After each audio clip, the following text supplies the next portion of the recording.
Assalamualaikum warahmatullahi wabarakatuh. Pada awal pembelajaran kita di kuliah komunikasi, kita mempelajari sebuah teori komunikasi yang sangat penting, yang kita lihat telah diterapkan secara luas dalam dunia informasi kita. Utamanya dalam pembahasan sejarah umat kita. Teori ini disebut agenda setting, atau pengaturan skala prioritas, yang memberikan peran media massa dalam mengalihkan isu dan mengendalikan opini yang beredar di publik, atau bisa kita sebut opini publik. Artinya, medialah yang memilih hal yang penting untuk dibicarakan dan mana yang tidak penting untuk dibicarakan. Meskipun permasalahan yang nampak penting di media massa sebenarnya adalah hal yang remeh, dan permasalahan yang tidak diperhatikan media sebenarnya adalah permasalahan penting, yang layak diperbincangkan, tetapi berhasil media singkirkan dari pikiran para pemirsanya. Misalnya, suatu berita yang disiarkan di awal acara, akan kita anggap sebagai sebuah berita yang penting, meskipun sebenarnya tidak demikian.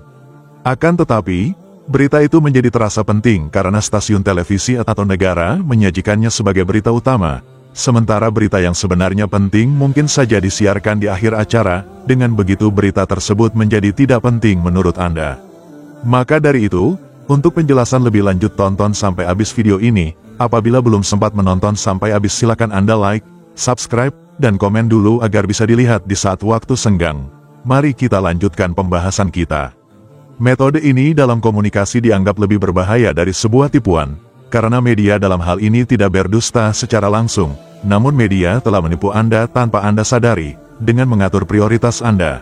Dan contoh dalam hal ini sangatlah banyak, namun acara ini tidak cukup untuk menyebutkan satu persatu.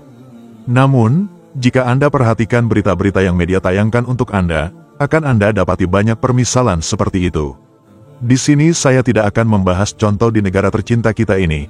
Saya akan mengambil contoh di belahan bumi yang lain. Untuk yang terjadi di negara tercinta kita ini kita bahas di kolom komentar saja. Industri perfilman Amerika pernah membuat sebuah film tentang teori ini. Film itu berjudul Walk the Dog.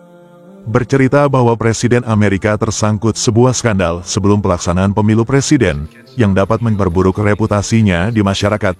Namun konsultan politiknya, dengan bantuan sutradara berhasil mengalihkan perhatian masyarakat dari berita skandal tersebut, dengan merekayasa sebuah isu tentang sekumpulan teroris yang akan menyerang Amerika, diikuti media yang terus meliput isu tersebut seolah melupakan berita tentang skandal presiden. Selamat datang di Hijrah Gateway, channel YouTube yang akan membuka pikiran, sejarah dan insya Allah ilmu-ilmu yang jarang disampaikan oleh orang lain, yang akan menyempurnakan perbincangan kita tentang Khalifah Turki Utsmani yang mulia Sulaiman Al-Qanuni, insya Allah. Dan kami sengaja memulainya dengan pembahasan teori agenda setting, agar pikiran kita bisa lebih terbuka dalam memahami sesuatu. Kembali kita kepada sebuah serial Harem As-Sultan, sebagaimana di episode lalu kita bahas, yang telah mengatur prioritas dalam pembahasan kisah hidup Khalifah yang mulia ini. Yang dibicarakan dalam film itu bukanlah pengorbanan dan perjuangan Sulaiman Al-Qanuni, melainkan kisah konspirasi, pengkhianatan dan wanita. Dalam video ini kami akan membahas dan meneladani kehidupan mereka yang mulia, bukan mengusik permasalahan pribadi mereka. Cobalah kita melihat diri kita sendiri, berapa banyak persoalan keluarga yang kita hadapi. Maukah kita persoalan-persoalan itu dibicarakan oleh orang banyak? Penting untuk diketahui bahwa persoalan yang dihadapi seorang raja tentulah berbeda dari persoalan yang dihadapi orang-orang biasa, maka ketidaktegasan dalam menghadapi pemberontakan atau pengkhianatan terhadap orang dekat sekalipun dapat menyebabkan terpecahnya khilafah secara keseluruhan, yang menyebabkan penghancuran masjid-masjid dan pembunuhan orang tak bersalah.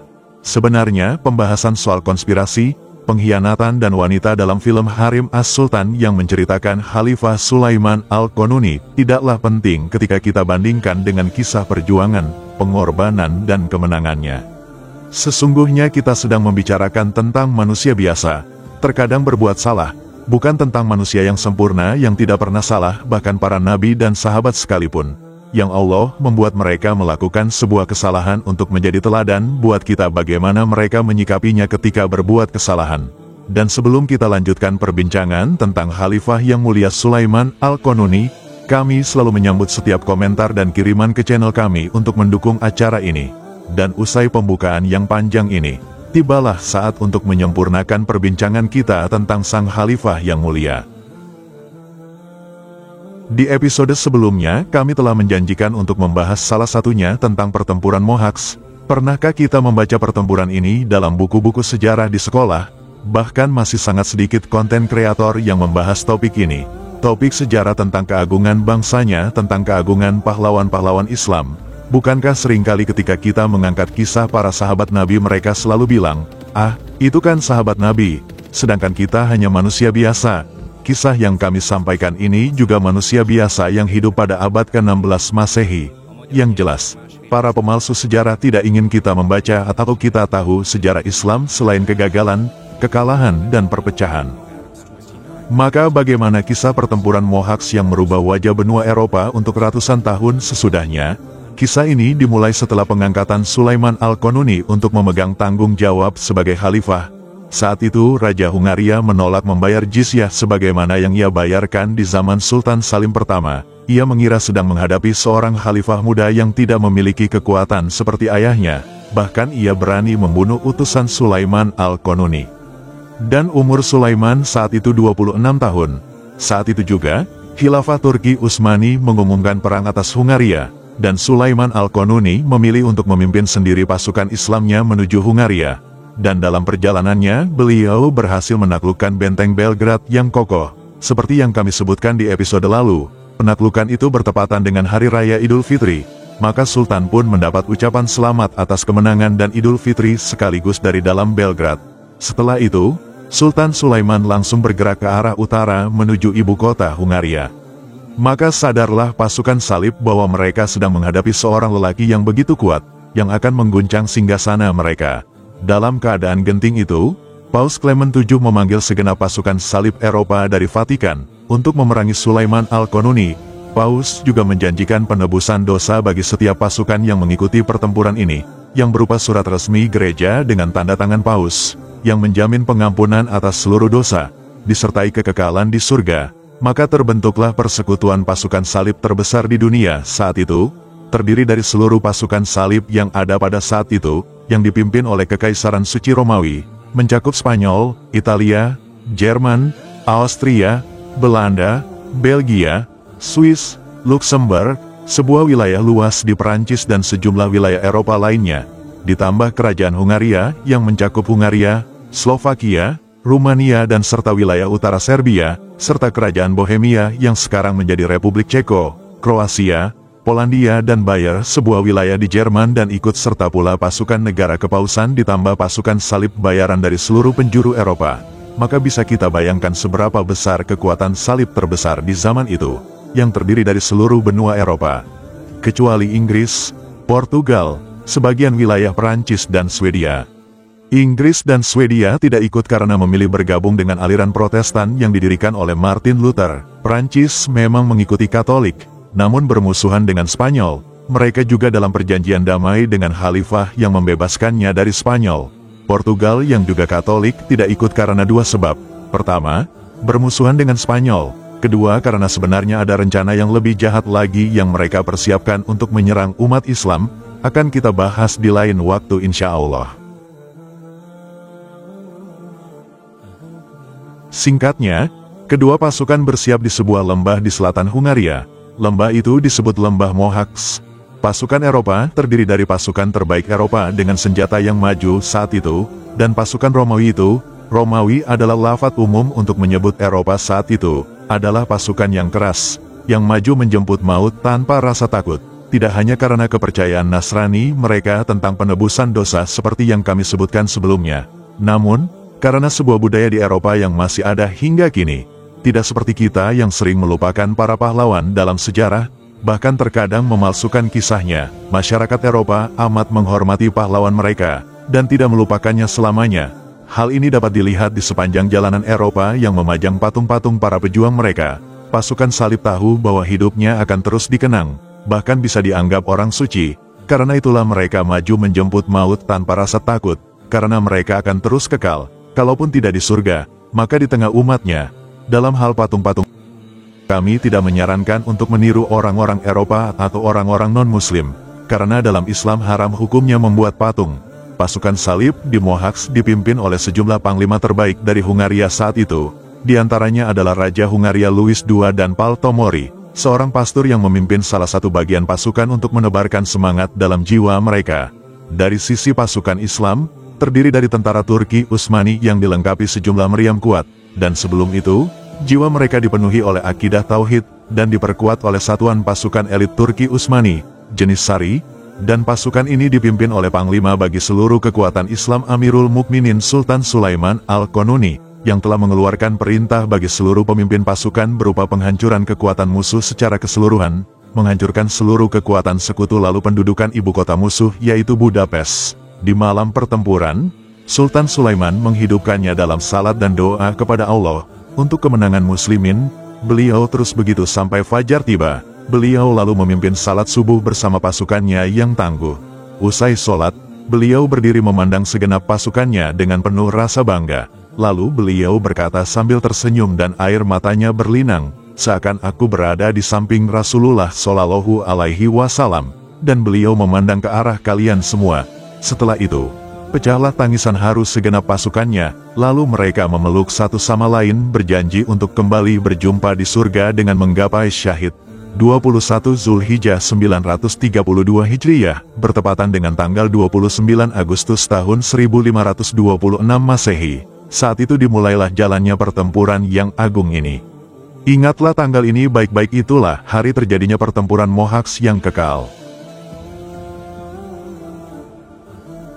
Pertempuran Mohacs dimulai dengan majunya pasukan salib ke arah kaum muslimin, dan strategi Sultan saat itu adalah membiarkan musuh maju perlahan ke medan pertempuran sambil menarik pasukan Islam secara perlahan sampai musuh memasuki wilayah jangkauan tembak meriam Turki Utsmani.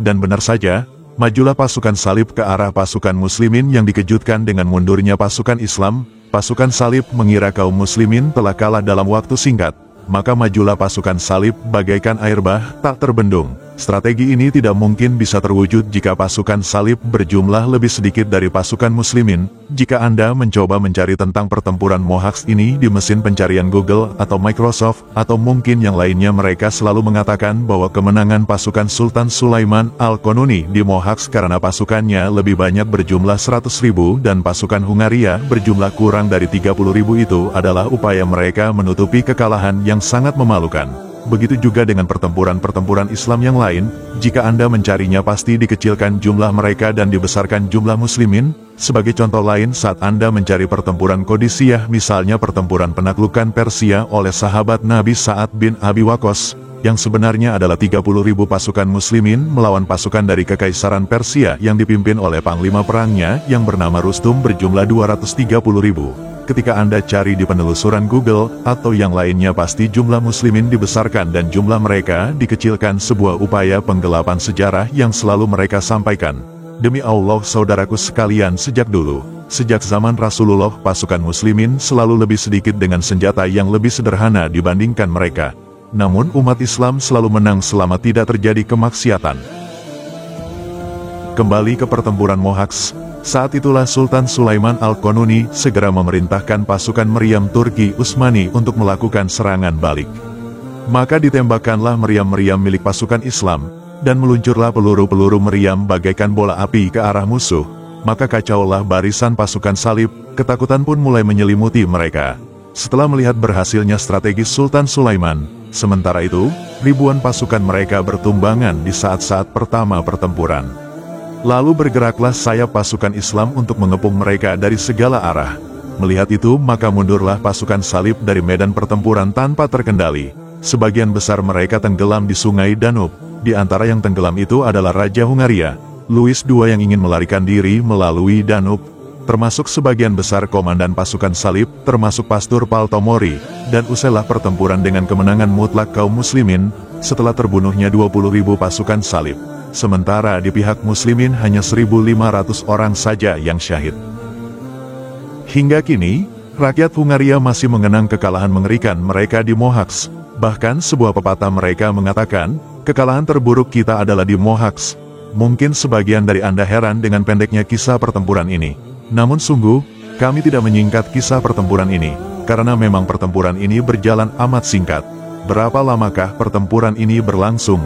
hanya 1,5 jam saja, 90 menit. Lebih singkat dari waktu pertandingan sepak bola. Jika Anda masih takjub dengan cepatnya kemenangan ini, maka Anda akan semakin takjub ketika mengikuti kisah sejarah Islam lainnya insya Allah. Karena masih ada pertempuran lain yang hanya berlangsung hanya beberapa menit saja. Dan hal ini selalu terulang dalam sejarah umat Islam, karena yang penting adalah persiapan umat Islam menghadapi musuh mereka. Adapun kemenangan akan datang dari Allah, bahkan dalam beberapa detik saja, setelah Allah melihat kesungguhan niat dan persiapan yang baik. Setelah Mohacs, kaum muslimin lalu memasuki ibu kota Budapest, maka masuklah muslimin sambil meneriakkan takbir, dan saat itu masih suasana Idul Adha, maka Sultan Sulaiman Al-Qanuni kembali mendapat selamat atas Idul Adha dan kemenangannya menaklukkan Budapest setelah mendapatkan selamat atas Idul Fitri dan kemenangan di Belgrade. Usai peperangan itu, kaum muslimin menemukan sebuah rahasia tentang sebuah kekuatan licik yang menyatakan berpihak pada Islam, ternyata membantu Hungaria untuk memerangi muslimin. Kekuatan ini adalah Daulah Syiah Safawiyah. Mereka adalah sekelompok Syiah dari Iran yang memiliki sifat berlebihan dalam doktrinnya, menyembunyikan keyakinan majusinya dan menampakkan keislaman dengan kemunafikan. Dendamnya atas Islam begitu besar, terutama atas bangsa Arab, bahkan atas bangsa Arab dari kalangan mereka sendiri. Negara itu didirikan oleh Ismail Safawi. Negara ini berdiri sejak tahun 1501 sampai 1785 Masehi. Ibu kota negaranya adalah kota Tibris, dan usai keruntuhannya di akhir abad ke-18 negara itu kembali dibangun di zaman ini oleh Al-Khomeini, dan di episode selanjutnya akan kita bahas insya Allah tentang kisah Daulah Safawiyah pertama dan Daulah Safawiyah kedua, tentang akidah dan keyakinan mereka, juga tujuan mereka secara lengkap, insya Allah. Di zaman Sulaiman Al-Qanuni, terjadi beberapa pertempuran besar antara Khilafah Turki Utsmani di bawah Khalifah yang agung ini, dengan Daulah Safawiyah. Peperangan ini berlangsung selama hampir 23 tahun, yang di dalamnya kaum muslimin selalu meraih kemenangan. Di antaranya, pembebasan kota Baghdad dari Safawiyin, setelah Safawiyun menggali makam Imam Abu Hanifah An-Nu'man rahimahullah. Padahal beliau adalah imam salah satu mazhab fikih terbesar, mazhab Hanafi. Setelah menggali makam tersebut, para Safawiyun melanjutkan ulahnya dengan mengeluarkan pengumuman bahwa makam Imam Abu Hanifah terbuka bagi siapa saja yang ingin mengencinginya.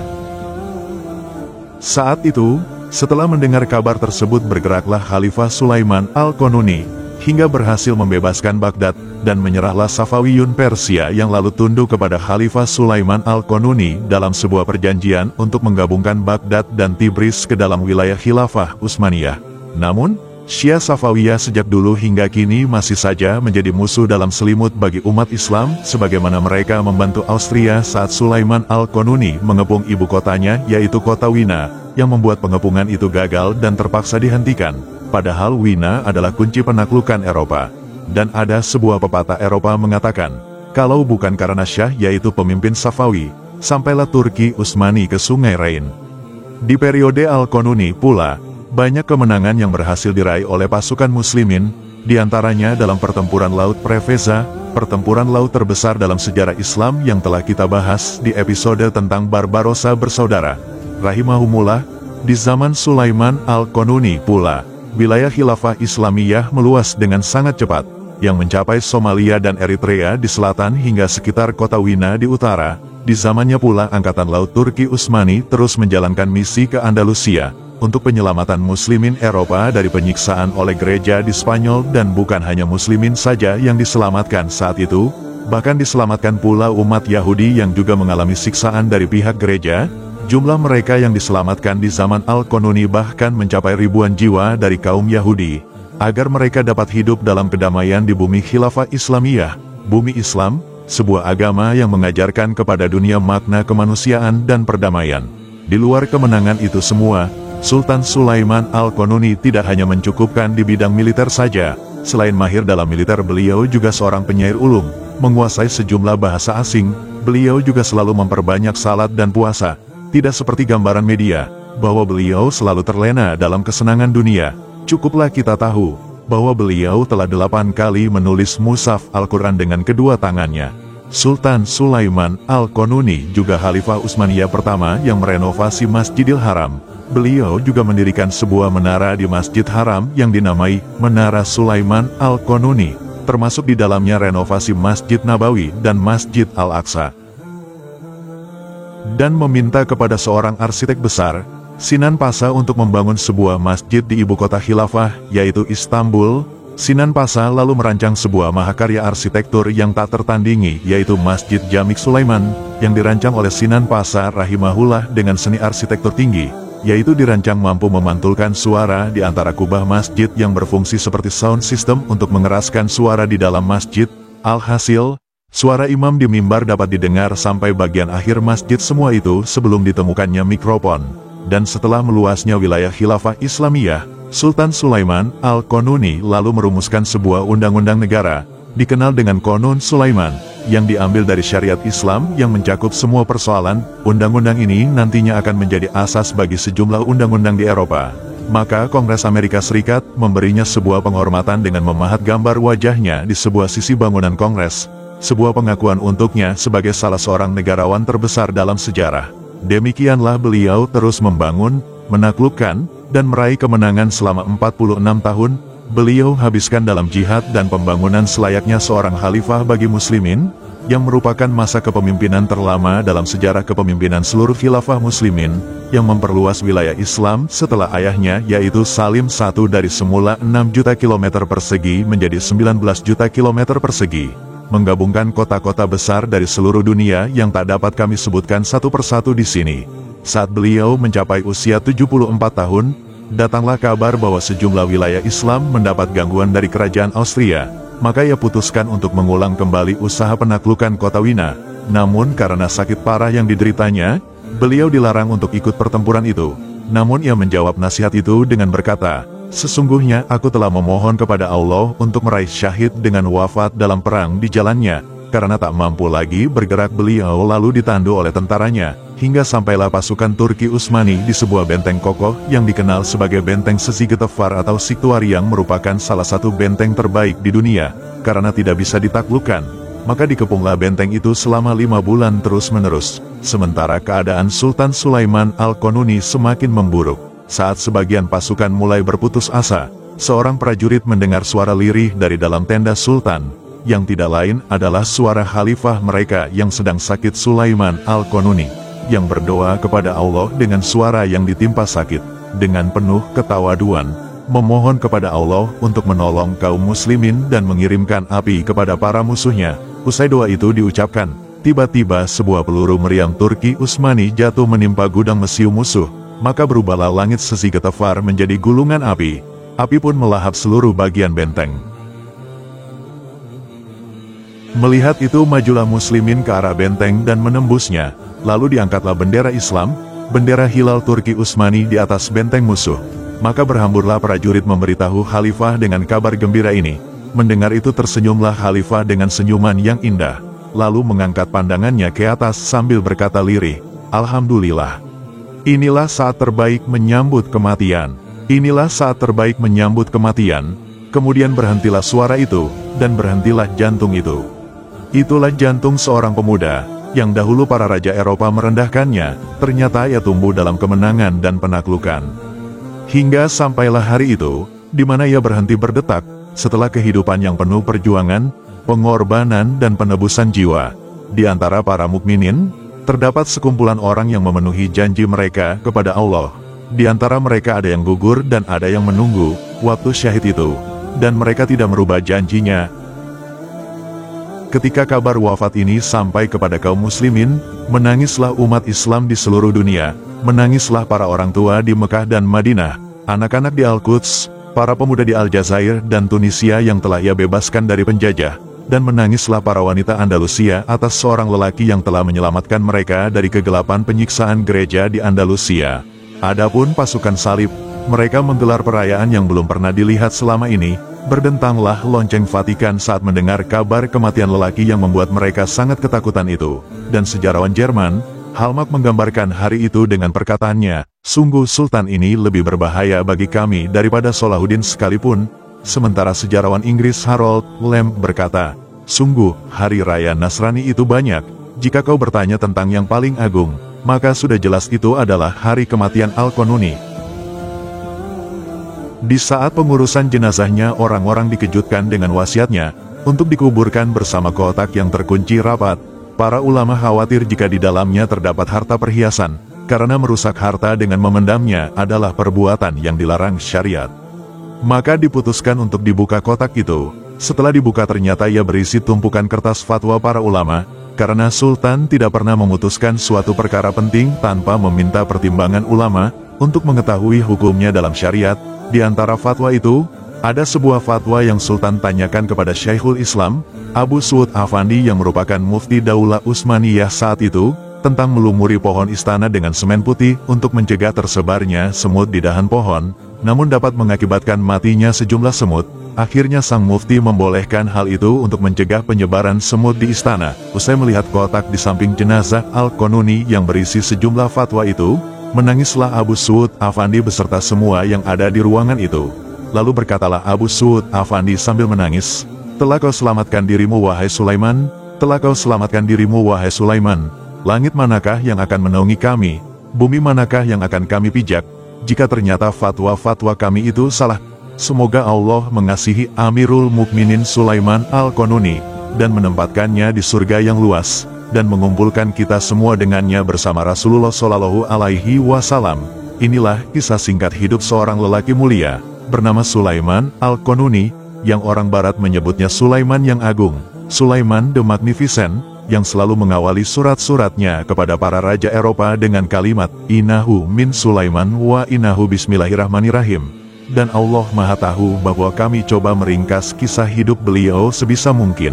Namun inilah yang kami mampu, kami harapkan di dalamnya rahmat Allah, sebagai usaha membela seorang pahlawan yang mengorbankan seluruh hidupnya supaya agama ini sampai kepada kita semua. Pembelajaran sejarah bukanlah untuk kisah-kisah hiburan semata, melainkan adalah senjata yang dengannya kita melawan para pemalsu sejarah. Dan inilah yang memungkinkan Recep Tayyip Erdogan untuk melawan Sarkozy tentang jasa besar Turki kepada Prancis. Maka sudah sewajarnya ketika Erdogan membantah film Harim As-Sultan yang membuat Sultan Sulaiman seperti di film tersebut, dan menyatakan bahwa ia tidak mengenal pendahulunya seperti digambarkan film tersebut.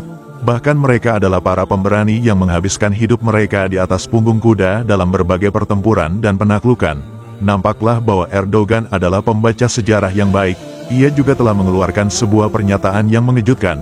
Dalam salah satu kunjungannya ke Kuba, ia berkata bahwa umat Islam adalah penemu benua Amerika 300 tahun sebelum kedatangan Columbus. Juga terdapat sejumlah masjid di dunia baru atau Amerika sebelum kedatangan Columbus dan rekan-rekannya ke Amerika. Siapakah Recep Tayyip Erdogan? Bagaimana beliau memulai karirnya dan merubah wajah politik di Turki? Dan bagaimana beliau menghadapi rintangan dan tantangan, serta pernah juga terjadi usaha pembunuhan dan kudeta dalam pemerintahan beliau? Terus ikuti bersama kami di episode selanjutnya. Assalamualaikum warahmatullahi wabarakatuh.